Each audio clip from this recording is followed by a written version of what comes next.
శ్రీశైల మహాక్షేత్రంలో మహాశివరాత్రి బ్రహ్మోత్సవాల సంబరాలు అంబరాన్నంటాయి. శ్రీ భ్రమరాంబ సమేత మల్లికార్జున స్వామి బ్రహ్మోత్సవాలు 6వ రోజుకు చేరుకున్నాయి. మహాశివరాత్రి బ్రహ్మోత్సవాల్లో భాగంగా స్వామియమ్మ వార్లు పుష్పపల్లకిలో భక్తులకు దర్శనమిచ్చారు. పుష్పపల్లకిలో శ్రీ స్వామియమ్మవారికి ప్రత్యేక పూజలు నిర్వహించి హారతులిచ్చారు. విద్యుత్ దీపకాంతుల నడుమ శ్రీశైల పురవీధులలో శ్రీ స్వామియమ్మవార్లు గ్రామోత్సవానికి తరలుతుండగా ఉత్సవం ముందు కోలాటాలు, డమరక నాదాలు, పలు రకాల విన్యాసాలు భక్తులను ఆకట్టుకున్నాయి.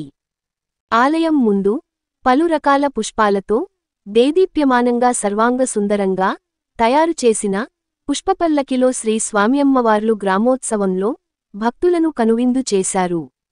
గంగాధర మండపం వద్ద పుష్పపల్లకిలో ఉన్న శ్రీ స్వామియమ్మవార్లకు ప్రత్యేక హారతులిచ్చి అనంతరం అంకాలమ్మ గుడి, నంది మండపం, బయలు వీరభద్రస్వామి ఆలయం వరకు శ్రీ స్వామియమ్మవార్ల గ్రామోత్సవం కన్నుల పండువగా సాగింది.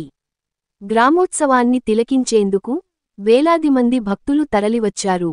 పుష్పపల్లకిపై ఉన్న శ్రీ స్వామి అమ్మవార్లను భక్తులు దర్శించుకుని కర్పూర నీరాజనాలర్పించారు.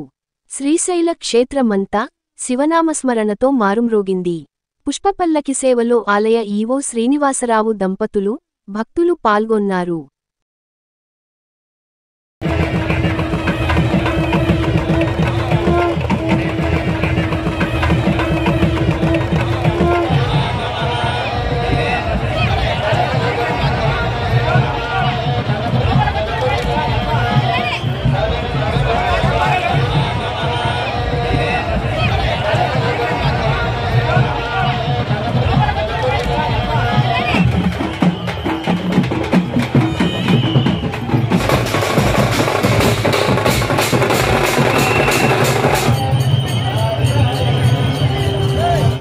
మీ N9 న్యూస్ యూట్యూబ్ ఛానల్లో please like, share and subscribe.